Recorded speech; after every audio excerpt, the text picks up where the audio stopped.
महाराष्ट्राचा। नमस्कार, मी सुद्धा संध्या लाईव्ह मध्ये आपल्या सगळ्यांचं स्वागत। महिलेने सासरकडील छळामुळे आत्महत्या केल्याची घटना धनकवडीतील आंबेगाव पठार भागात घडली।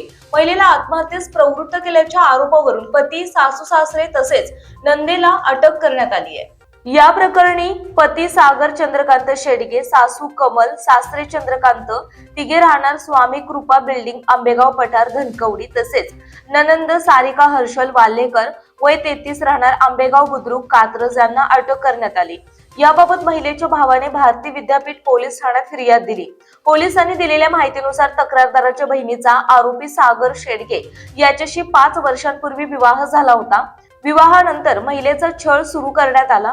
विवाहात मानपान केला नाही तसेच हुंड्यात वस्तू दिल्या नाहीत असे टोमणे मारण्यात आले। पतीने महिलेच्या चारित्र्याचा संशय घेऊन तिचा छळ केला। छळामुळे बहिणीने 17 जानेवारी रोजी राहत्या घरात आत्महत्या केली। पोलीस उपनिरीक्षक प्रियंका निकम तपास करतायत। ताज्या आणि महत्त्वपूर्ण बातम्या पाहण्यासाठी आजच आमच्या संध्या लाईव्ह न्यूज चॅनलला YouTube वर सबस्क्राईब करा आणि बेल आयकॉन प्रेस करा।